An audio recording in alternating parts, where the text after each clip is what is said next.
देखो first question है इसका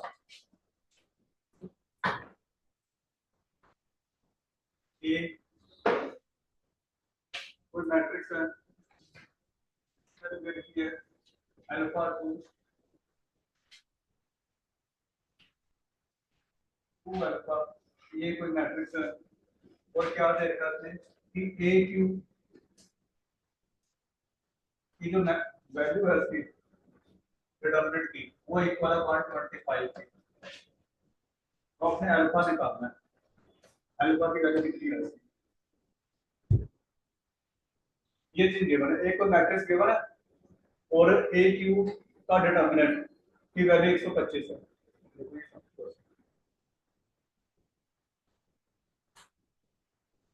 अब देखो सबसे पहले आपको इतना पता है कि ना कि मान लो ए क्यू का जो डिटरमिनेंट है ना कैसे लिख सकते हैं कि पहले आप डिटरमिनेंट निकाल लो उसका क्यूब कर दो एक ही चीज होती है इसको ऐसे लिख सकते हैं 125 अब देखो ये 120 में किसका क्यूब है 5 का तो 5 5 आपस में क्या हो जाएंगे यहाँ पे 5 की पावर 3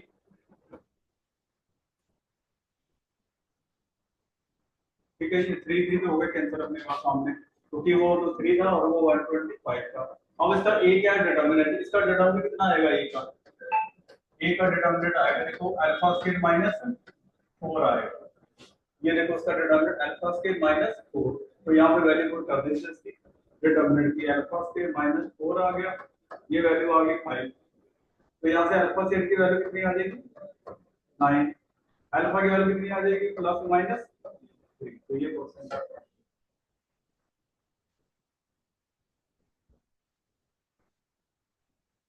ठीक है ये सबसे पहले ये गिवन था अपने पास ए गिवन है और ये वैल्यू गिवन है अपने अल्फा निकालना था तो पहले से प्रूव करके सॉल्व कर दिया उसके बाद अल्फा निकाल दिया अब देखते ये क्वेश्चन आया था इसके बाद एक और क्वेश्चन आया सेम क्वेश्चन था वो खुद करके दिखाना मेरे को उसमें ना 3 है अपने पास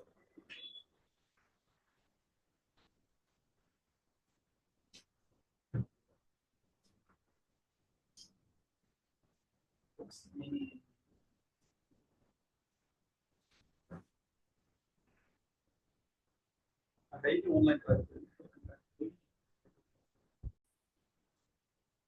क्वेश्चन कैसे करना था कि जो वैल्यू दे रखी है बस वही पुट कर देनी है इसकी वैल्यू आ जाएगी नेक्स्ट क्वेश्चन देखो जरा जो मैंने डाला था सभी ने गलत करा किसी का भी आंसर सही नहीं आया ये 2015 का क्वेश्चन था 1 2 2 1 2 2 1 माइनस 2 ए 2 और बी ये वैल्यू गिवन है ठीक है और ये गिवन है कि ए कोई मैट्रिक्स है और उसका जो ट्रांसपोज है उसका जो मल्टीप्लिकेशन है उसकी वैल्यू आ रही है 9i की इक्वल आ रही है तो आपने ए बी की वैल्यू पता करनी कितनी आएगी ये क्वेश्चन था सबने गलत करा कब आया सर कल वाले हाँ कल वाला था नहीं क्वेश्चन हाँ ये एमसीक्यू था ये अच्छा हाँ 2015 में था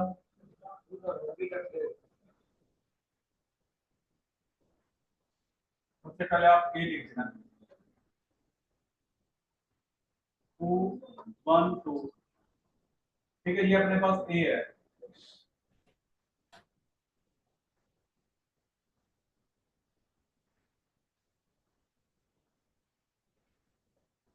ये वैल्यू ए आ गई 2 माइनस 2 और ये बी आ गई अब यहाँ पे क्या करना है इसका ट्रांसफॉर्म लेके मल्टीप्लाई करना है इसको अब ट्रांसफॉर्म से लेके इसका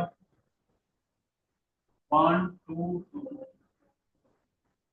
1 माइनस 2 ए टू बी ठीक है सर आगे हाँ जी कर देगा बस इक्वल टू 9 टाइम आई के इक्वल चलो अब देखो करके जरा देखते हैं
इसके इक्वल करना है ना, हाँ 9 आई के इक्वल करना है।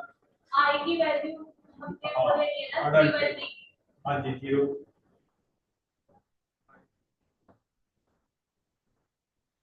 इसके इक्वल है आई 9 मतलब बीच में डायगोनल पे नहीं है। डायग्राम को 9 से मल्टीप्लाई करना।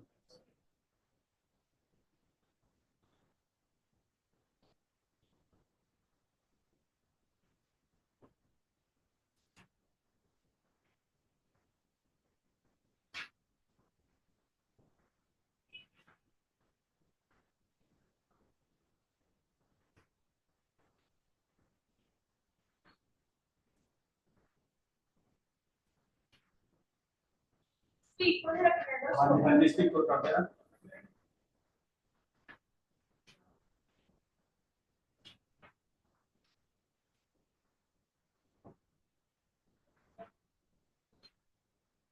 इसको आप वहां से वैल्यू मल्टीप्लाई करो जहां से ए भी आ रहा है, बाकी ना करना। जैसे देखो इसके तीसरे में कर लो, बस तीसरे में ए और बी आ रहे हैं, बाकी कोई भी मल्टीप्लाई करने की कोई जरूरत नहीं है, तो दो ही को मल्टीप्लाई कर दिया, इसी दो को कर लो, यहाँ से ए बी आ रहा। कभी करोगे तो थोड़ा टाइम ज्यादा लग जाएगा।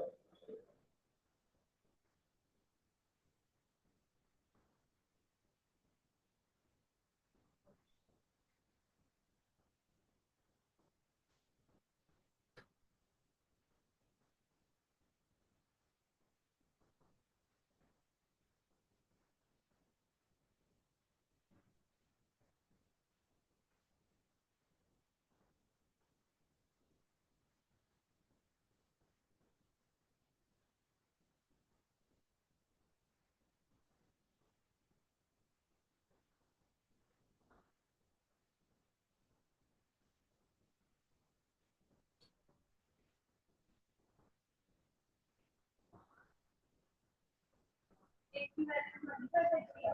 नहीं इसका ना आंसर 1 2 1 1 ऐसे ही। ए की वैल्यू 1 ठीक है, ऐसे आंसर आएगा इसका। फिर गलती कर गया, देखो इसको मल्टीप्लाई कर लो फर्स्ट रो को थर्ड कॉलम के साथ, बस क्योंकि वहाँ ए ही मिलेगा आपको, बी ही मिलेगा। 4 + 2b, इसको से करा 1 से 4 2b। ठीक है, पहली वैल्यू आ गई। दूसरा करके देखते हैं, तीसरी रो पहला कॉलम कर लेते हैं। a + 4 + 2b, ये भी वही जो सेम आ रही है। a इंटू अपने ऐसे निकालना है, a और b की वैल्यू निकालनी है। a और b निकालना, आपने क्या आंसर है? 1 2 है, 2 2 माइनस एक वैल्यू -2 आ रही है। अभी चेक करते हैं।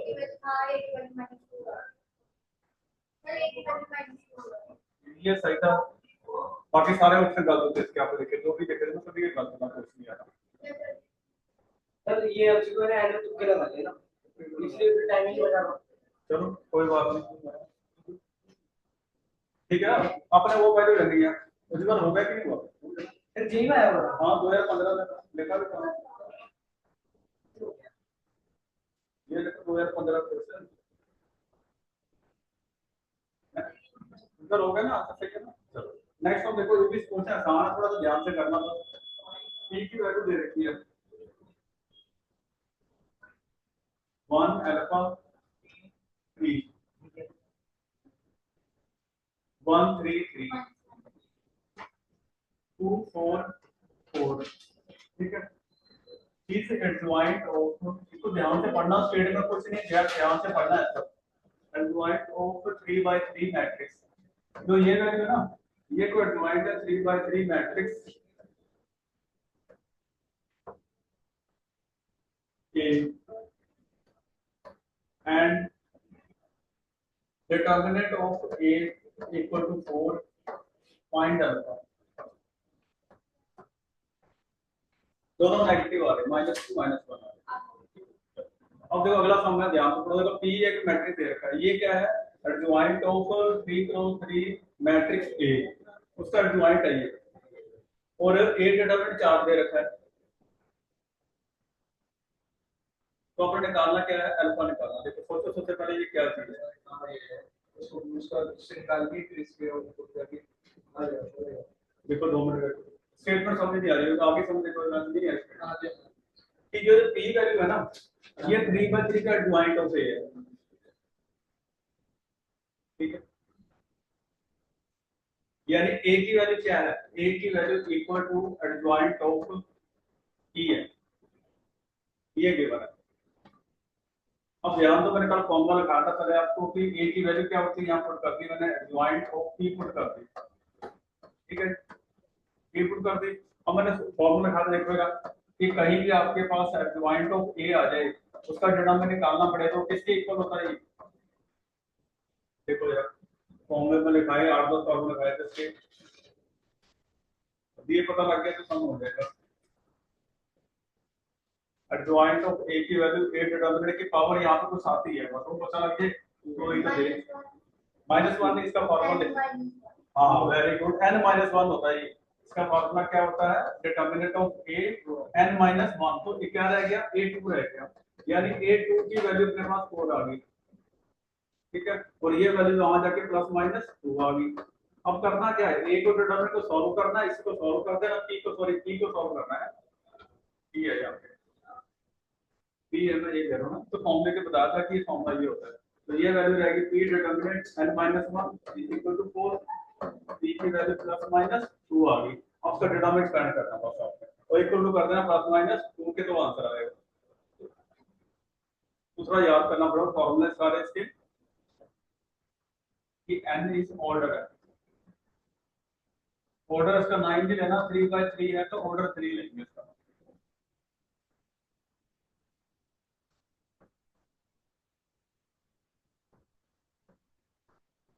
तो 0 आ गया, 4 - 6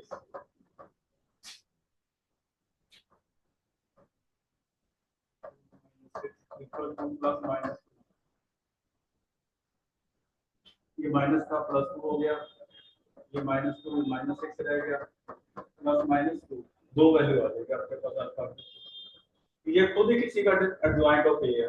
अब बच्चे कहेंगे एडजॉइंट ऑफ ए, पहले हम डिटरमिनेंट निकालेंगे, ए पी निकालेंगे, उसका डिटरमिनेंट निकालेंगे ना, ये इसका फॉर्मूला पहले ही गिवन है कि कभी भी एडजॉइंट आ जाए, इसका डिटरमिनेंट निकालना हो ना, तो उसकी पावर n-1, तो एक वैल्यू कितनी आ गई, 8 4, ठीक है ना, अब ये कितनी आ जाएगी यहाँ पे, -2 दे देंगे, 4 अल्फा की वैल्यू कितनी आ जाएगी, 2 आ जाएगी, 2 याद आएगा क्वेश्चन की एडवांस इसके ऊपर होगा, राइट।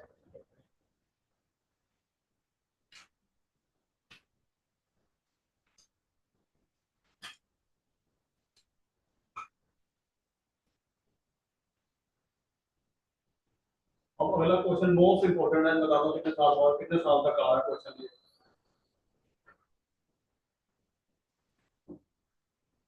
देखो ये क्वेश्चन सर बदल बदल के आता है, और अब कई सालों से क्वेश्चन आता होगा, तो मैं पहले पी की वैल्यू गिवन आई थी यहाँ पे, थोड़ा सा लेंथी है लेकिन इतना मुश्किल नहीं है, √3/2 -1/2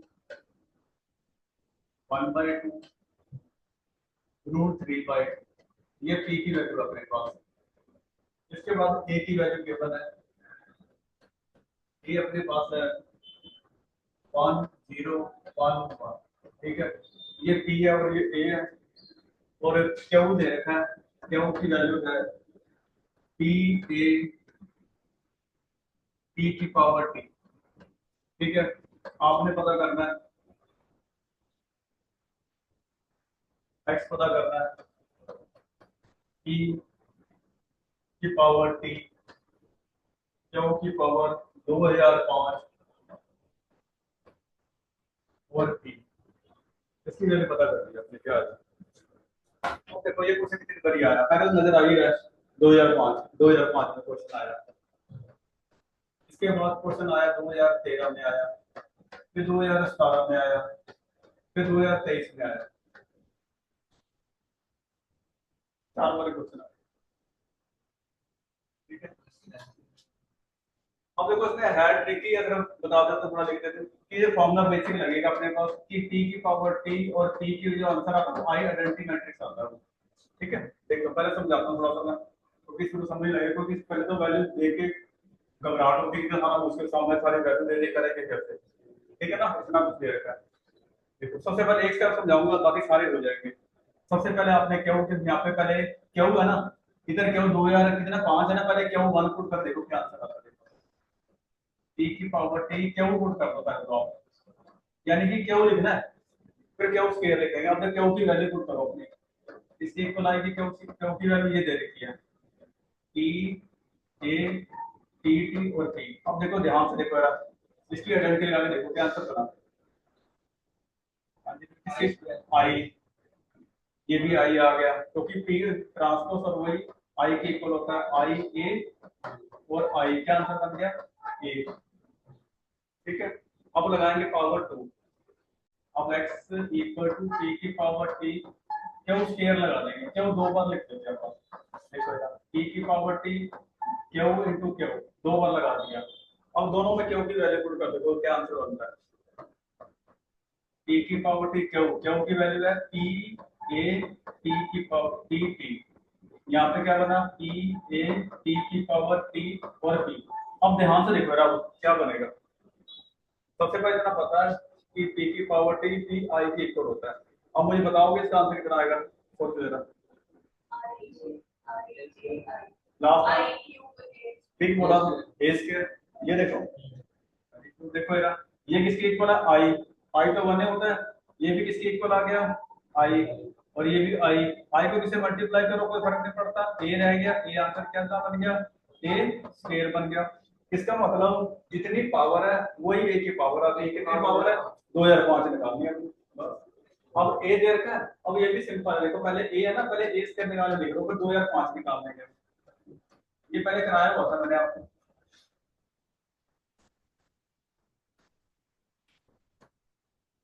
कितना बना ये 1, तो पहली रो दूसरा कॉलम कितना बन गया 1 प्लस 1 2 हो गया, ये 0, ये वैल्यू क्या आ गई 1, बस यहीं पे कैसे लगे आपका कि यहाँ पर यदि 1 है ना, यदि इस पे अपना यदि यहाँ पे क्या आता है a 1 है तो यहाँ 1 है, यदि यहाँ 2 है तो यहाँ पे कितना आ रहा है 2 है।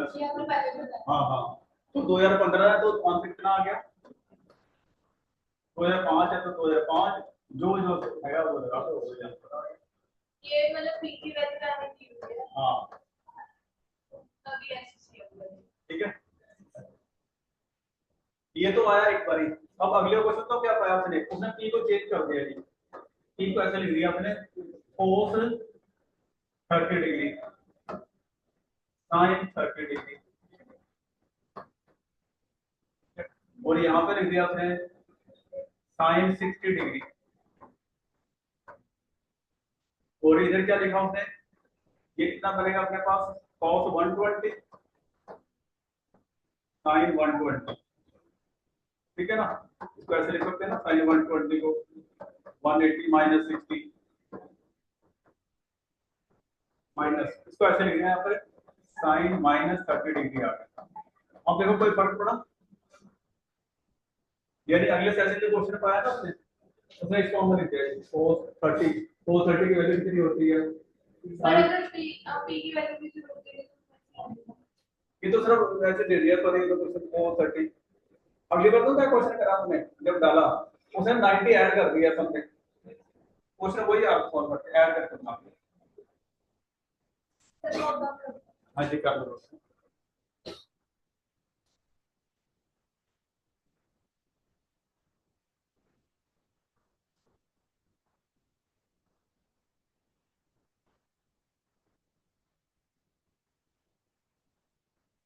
तो फिर 5 अपने ये वाला किसमें हाँ आया 2015 क्या करना, जब भी पेपर आता है ना आईआईटी जे का पेपर कभी भी आता है ना, तो 2-3 क्वेश्चन ऐसे आते हैं जो उसके पावर बन रहे होते हैं ताकि पता लग जाए कौन से सेट का पेपर था। तो 2005 था तो 2005 बना दिया, 13 के अंदर समय आया तो 2013 पावर बन गई थी, 17 में बना, फिर 23 में बना। ठीक है, सॉन में थोड़ा लेट ज्वाइन कराते हैं आज। देखो सबसे पहले टी की वैल्यू दे रखी है और ये ए दे रखा है, क्या की वैल्यू दे रखी है पी ए की पावर पी टी, ये फॉर्मूला होता है p की पावर t i के इक्वल होता है, p की पावर t p ट्रांसपोज और p की वैल्यू x की वैल्यू पहले हम जानेंगे 5, इसकी वैल्यू पुट कर दी p a p की पावर t। अब इन दोनों की वैल्यू तो i के इक्वल होती है, ये भी i तो p आ गया आंसर। ठीक है, उसके बाद क्या करना है, पी के पर क्यू 2 लगा देना, 2 में क्यू 2 बार लिख देना आपने, और दोनों में ही वैल्यू पुट कर दो उसकी, दोनों में वैल्यू पुट करी। टी ट्रांसफर फिर आई के इक्वल होता है, आई लगाओ चाहे ना लगाओ, ये भी आई के इक्वल है, ये भी आई के, तो ये रह गया ए स्क्वायर। तो यहां से अपने ए स्क्वायर आ गया, इसका मतलब जो जिसकी पावर है वही ए स्क्वायर है। अब ए की वैल्यू गिवन है अपने पास, देखो यहाँ पे इसका ए स्क्वायर निकाल दिया 1 में।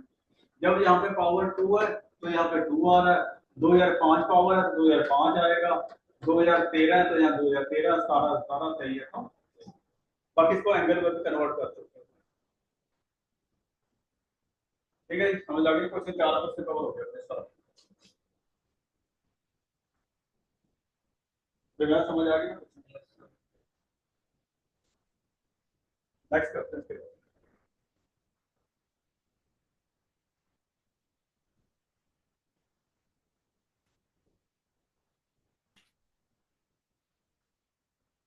अपने अगर क्वेश्चन लिखा होगा देखो यार, सिंपल था लेकिन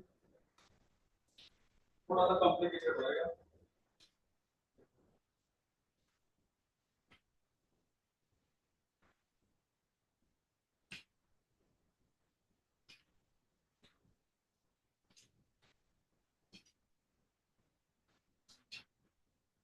अब देखो ये क्वेश्चन काफी मुश्किल क्वेश्चन लेकिन आसान है। देखो कि लैम्डा की पावर 4 प्लस क्यू लैम्डा की पावर 3 प्लस आर लैम्डा की power 2 plus S lambda plus T.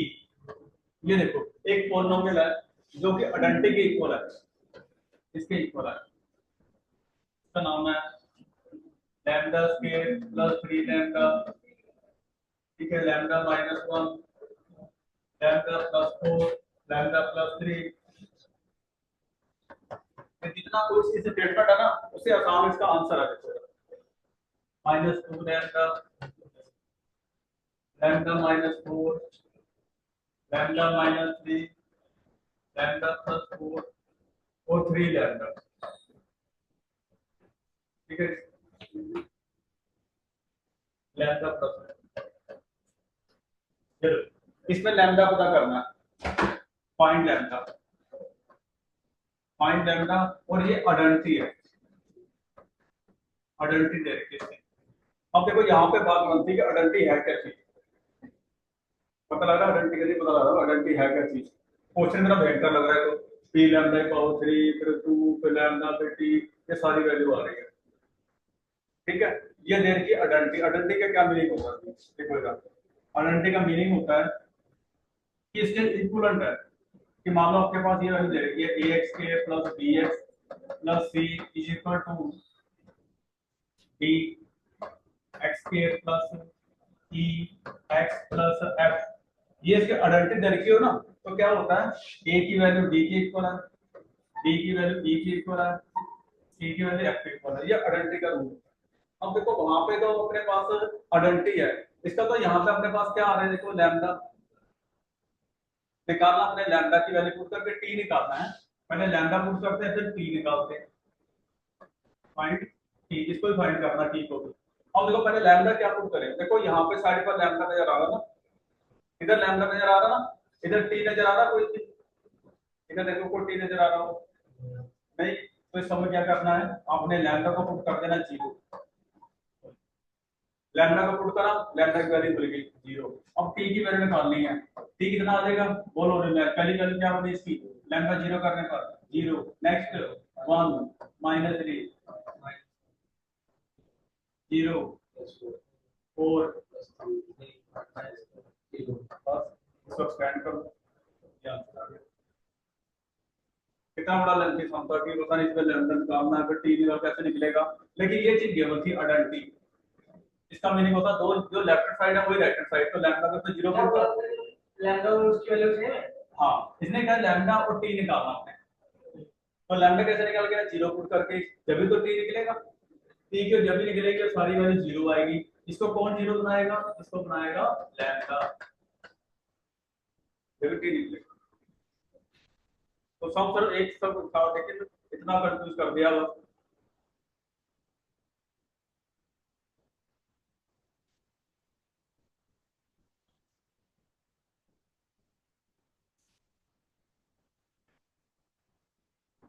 आपका आंसर बता दो मैं जल्दी से कितना है, मैं जल्दी से कितना आंसर इसी का आंसर कितना है।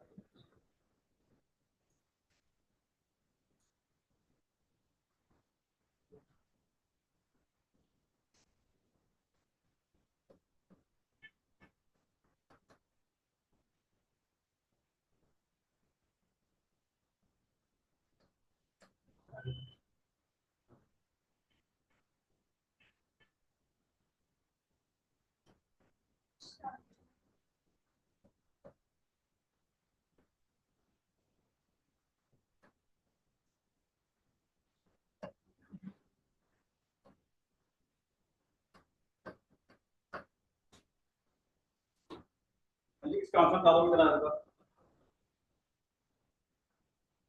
इसमें से और सिंपल हो गया, तुम देखो ध्यान से बताओगे कौन सा मैट्रिक्स है। सोचो जरा। हाँ स्क्यू सिमेट्रिक। स्क्यू सिमेट्रिक क्यों, क्योंकि डायगोनल एलिमेंट जीरो है, इन दोनों आंसर जीरो आ रहा है, तो always determinant of skew symmetric equal to zero. खत्म बात। स्क्यू सिमेट्रिक का डिटरमिनेंट हमेशा जीरो आता है, क्योंकि इसका डायगोनल एलिमेंट जीरो होता है, तो इन दोनों का सम जीरो आता है, तो जीरो आंसर आ गया। ठीक है, नेक्स्ट क्वेश्चन देखो, ये सीबीएसई में क्वेश्चन पहले तो इसमें जेई में क्वेश्चन आया, सीबीएसई में आया था ये 2022 में निकाला। इसमें क्या है, x माइनस का इसका रूट्स है। ठीक है, इसके अदर टू रूट पता करने हैं आपने, अदर टू रूट पता करने हैं। ठीक है, ये तो ये है, दो रूट पता करने हैं। एक और ये पता करनी है, सीबीएसई पूछी थी, सीबीएसई ये नहीं पूछा आपने, मुझे बस find the sum of two root, sum of two root पता करने कितने हैं। हाँ कोई इशू। तो सबसे पहले पता लगी आपको, इसको क्या करेंगे, डिटरमिनेंट, इसका डिटरमिनेंट एक्सपेंड कर देते हैं। देखो ये एक्सपेंड करेंगे, ध्यान देना जरा, x ये रो छोड़ी, ये कॉलम कितना आ गया, x के -12 -3, ये रो छोड़ी, ये कॉलम 2x -14। ठीक है, प्लस 7, 12 - 7x = 0। कैलकुलेशन में गलत ना हो, प्लस माइनस कर दीजिए, गलती आ जाती है।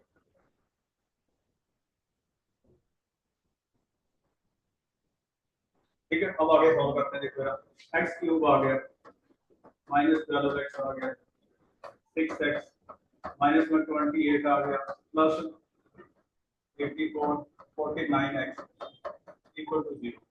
सर हाँ जी, सर 42 आएगा 28 28 की जगह 42।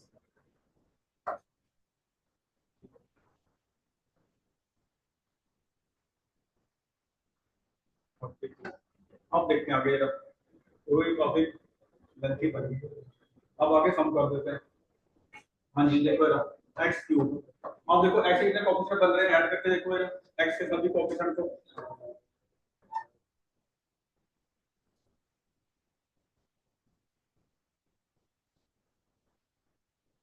x के और कांस्टेंट को अलग ऐड करके देखो, क्वालिटी बनाओ।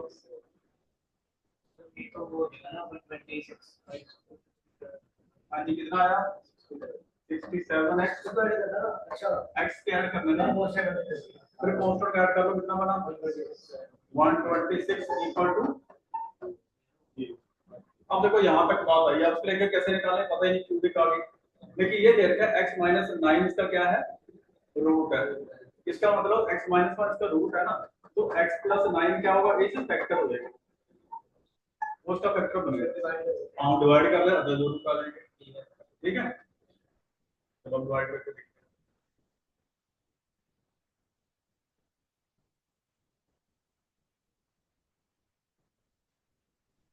तो लॉन्ग डिवीजन से कर लेते हैं, वैसे तो ये शॉर्टकट ही है।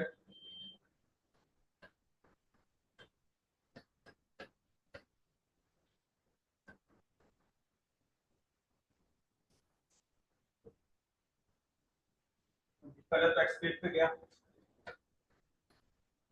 x³ + 9x³ minus -9x³ + 67x।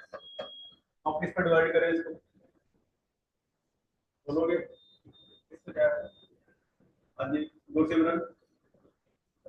X तो ठीक है, नंबर 2 होगा साथ में।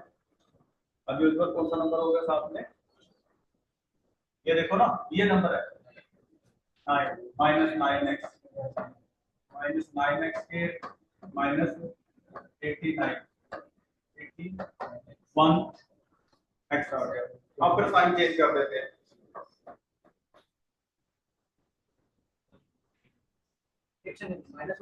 माइनस प्लस हो गया ना,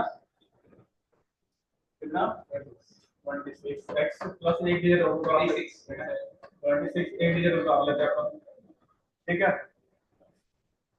सर गलत हो गया, गलत हो गया सर, 14 आ गया 67 और 80 का मैक्स में कितना?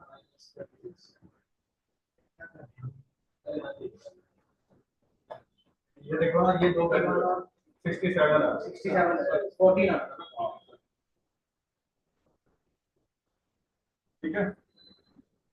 ये कितना आ गया प्लस का, ये 126। अब इधर किस पे जाएगा देखो जरा, 14 पे। अब 14 से मल्टीप्लाई कर लो उसको, ये 0, ठीक है, पता लग गया। अब दो रूट पता करने हैं, इसके फैक्टर बन रहे हैं, पता लग गया आपको, दो फैक्टर बन रहे हैं इसके। कौन से बन रहे हैं इसके, बताओ? 7 और 2 का। हाँ 7 और 2 बन रहे हैं, सीधे आंसर लगा दो 2 और 7, ठीक है। 2 7 दो रूट आ गए, लेकिन सीबीएसई रूट है सम और 2 रूट, उसका फॉर्मूला क्या था, यहीं पे लगा दो आप। क्या फॉर्मूला था सम रूट का? -d/a 9 फैक्टरी वैल्यू भी बड़ी। ठीक है सर, और ऐसे आते ही तो सबसे पहले क्या करा, इसका डेटाबेस सॉल्व कर दिया, ठीक है, इसको डिवाइड कर दिया, फैक्टर से बना दिए। तो नोट कर लो जरा, एक याद रखो, जो क्वेश्चन कर रहे थे जेई के सारे, आज टेस्ट होगा आपका, एक महीने में एक बार टेस्ट होगा जेई का, उसका ऐसे कुछ डालूंगा ऐसे क्वेश्चन में सारे, ठीक है सर। एक महीने में एक बार। हाँ 21 दिन बाद पेपर हो जाएगा हर मंथ जेई का। कल का तो मैट्रिक रिडंडेंट एमसीक्यू का 10 क्वेश्चन।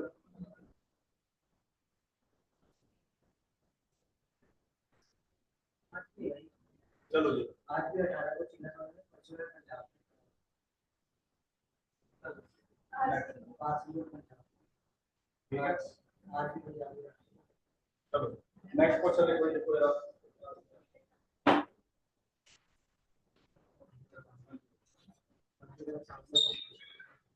अब ये क्वेश्चन करके दिखाओ जरा मेरे को, 6 आयोटा, और ये क्वेश्चन आप करके दिखाओगे, 20 -3 आयोटा, 3 आयोटा, 3 1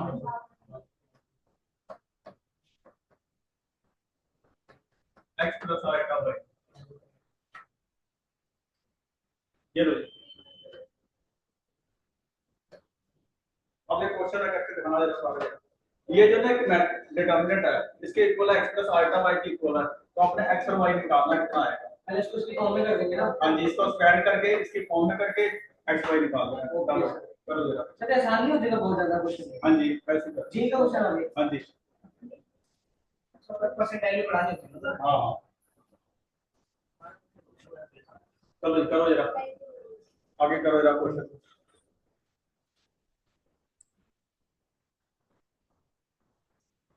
कर दो स्क्वायर में, आयोटा का पता है ना, आयोटा किसके इक्वल होता है, √-1 के,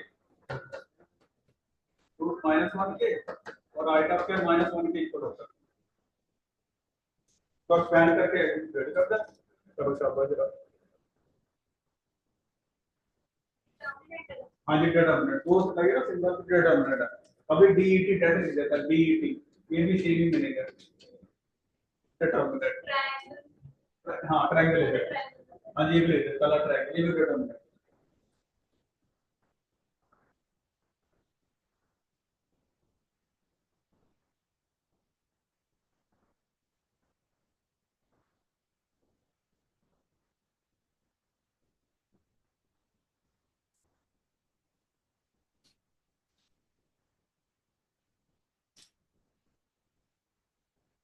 जो ऑप्शन दे दो, मतलब हो सकता है तो ऑप्शन दे देता हूँ। इसकी पहली ऑप्शन है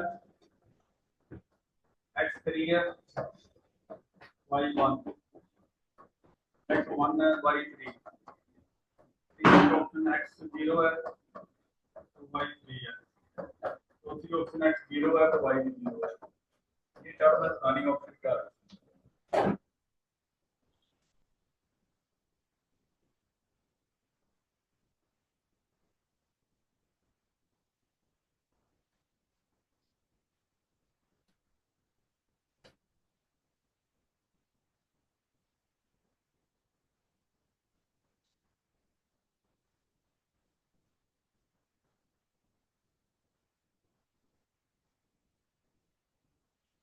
सर x और y को वैल्यू 0 0 नीचे हटा देते हैं।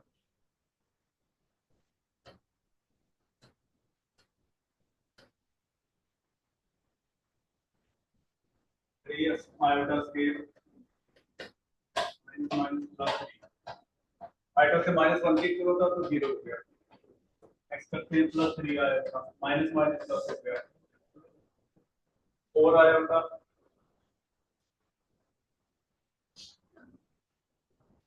ये हो गया अपने पास 4 आया था और माइनस माइनस प्लस 20, ठीक है। लास्ट वाली वैल्यू 1, ये 12 माइनस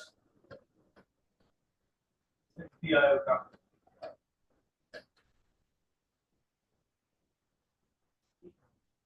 स्टैंड करना उसको अपने ये आइटा के minus minus plus 3 minus plus हो गया, 4 आइटा माइनस प्लस हो गया, ये देखो आइटा के -1 के इक्वल होता है, जिसके कारण पहले टर्म में 0 आ गई। आगे देखो जरा कितना आ गया, 12 आइटा के कितना आ गया, 60 आया होता प्लस 12 माइनस 60 आया होता, ठीक है। ये तो 0 हो गया, आइटा फिर -1 के इक्वल होता है, अब जिसके कारण ये सारा क्या आ गया जी 0, तो 0 प्लस 0 आइटा आ गया, कंपेयर करो, ठीक है। या दोनों याद है नेक्स्ट क्वेश्चन करो जी आप, ठीक है, समझ आ गई क्वेश्चन है आपको। अब नेक्स्ट ना मैं क्रैमर रूल कराऊंगा, फार्मूला क्रैमर रूल देखो यार, देखो यार क्रैमर रूल, ये ना थोड़ा सा समझ लेते हैं, बाकी बाद में कराऊंगा क्योंकि ये ना एनसीईआरटी में है नहीं।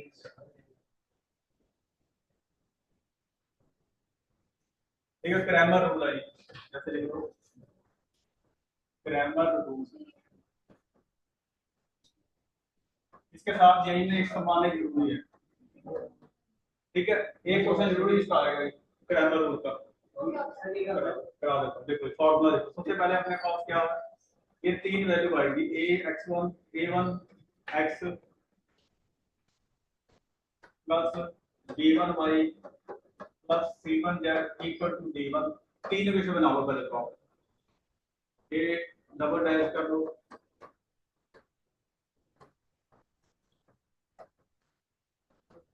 ठीक है। फिर तीसरी ले लो आप, 3 डैश पे डालो, कोई भी अननोन लेने अपने, चलो 3 लगा लेते हैं, 3 इक्वेशन बना लेंगे कोई भी, इसमें अपने के लिए निकालना है कोई भी अननोन होएगा कांस्टेंट, अच्छा चलो कांस्टेंट, ठीक है ठीक है। पहले आपने निकालना डी, डी होता है डिस्क्रिमिनेंट, इसको डी भी कह सकते हैं आप। डी क्या होता है, डिटर्मिनेंट किसका, a1 b1 c1 का, b1 c double dash, sorry A B C है सारा, मतलब देखिए हाँ जी देखो यार, A double dash B double dash C double dash A triple dash, ये लो ये इसका डिटर्मिनेंट है डी। पता लग गया कि एक डिटर्मिनेंट क्या होता है, इसको चेंज करना, डी1 क्या होता है, सिंपल डिटर्मिनेंट, पता लग गया सिंपल क्या होता है, सिर्फ अपने वैल्यू पुट कर देनी है बस, ये डी आएगा, ठीक है। इसके बाद देखो डी निकालना है, बस भी बातें तो कम करो इस तरह, देखो डी निकाल लिया, अब निकालना डी1, इधर देखो जरा डी1 की वैल्यू क्या होती है, इसको ध्यान दो जरा, D1 कैसे निकालते हैं। D1 में आपने करना क्या है, फर्स्ट जो रो है ना अपने पास, फर्स्ट कॉलम है सॉरी, इसमें ये इक्वल टू जाना है, बाकी सेम ही है। यानी जो जो अपने कांस्टेंट दे रखे ना इक्वल टू, उसको चेंज कर देना है फर्स्ट कॉलम के अंदर और का डिटरमिनेंट ऐड कर देना, ये D1 आएगा। इसको बाकी को ऐसे लिख लो, हाँ जी इसको ऐसे लिख लो, ठीक है। इतने ज्यादा समझ में क्या। फिर वैसे ही आपने करना है D2 में क्या करना है, इसको चेंज करना है, हाँ बस D को B की जगह लिखेंगे और D3 का ये चेंज कर देना, ठीक है। इसका फॉर्मूला लिखो यार कि x का फॉर्मूला होता है D1 अपॉन D, y का formula D2 upon D, z का फॉर्मूला D3 अपॉन D। ये है फॉर्मूला। D तो सिंपल आ गया अपने पास, इसको बना के तो D1 D2 से ऐसे निकाल देना अपने सारा। अब देखो पहला रूल देखो, यदि आपका D नॉट इक्वल टू 0 है तो यूनिक सॉल्यूशन है, यूनिक सॉल्यूशन। सेकंड, यदि डिस्क्रिमिनेंट 0 आ जाता है और ये आपके पास D1 D2 नाम दे दो उसको ना, D1 D2 नाम दे दो, वो कैसा लग जाएगा, ठीक है। एक्स वाई जेड रहने दो उसको, D1 D2 नाम दे दो, इसको नाम दे देते हैं, कोई और नाम दे देते हैं, D1 D2 है ना, आपको कंफ्यूजन हो जाना, ठीक है। तो यहाँ पे इसकी वैल्यू एक और ले लें, क्या ले सकते हैं, बोलो कोई कांस्टेंट, कैपिटल ए लेते हैं, capital A, capital B, capital C ले लेते हैं। अब देखो यदि आपके पास D1 D2 D3 भी 0 आ जाए, ये देखो D1 D2 D3 सारे 0 आ जाए तो infinitely many solution, infinitely many solution, ये लास्ट है। यदि D तो 0 आए लेकिन आपका D1 D2 D3 में से एक 0 ना हो, एक 0 ना हो, at least one not 0, at least one not 0, one not 0, इसका मतलब नो सॉल्यूशन, नो सॉल्यूशन। अब ध्यान दो जरा जरा, अब अपने आप पे ध्यान दो जरा। मान लो आपके पास D0 है, D0 नहीं है, कोई भी एक 0 नहीं है, मान लो ये 1 है और ये 0, कितना आंसर आएगा, इंफिनिटी। तो वही तो कह दिया कि D1 D2 D3 में से कोई भी ऐसा एक हैगा वो 0 नहीं हो, एक ना होगा, चाहे सारे ना हो, तो वो क्या होगा, नो सॉल्यूशन होगा। और सारे 0 आ जाए मैंने सॉल्यूशन, और ना है तो यूनिक सॉल्यूशन। ये 4 फॉर्मूला, तो ये जेई का एक फॉर्मूला है, अभी तो आपको नहीं, अगली बार कराऊंगा ना उसके साथ में बारे समझ नहीं, बुक में नहीं है, सिर्फ जेई का वे, ठीक है। तो उसको नोट कर लो फॉर्मूला को कि सारे 0 में से एक 0 नहीं होना चाहिए, ठीक है। सारे इसको कर लो नोट आज।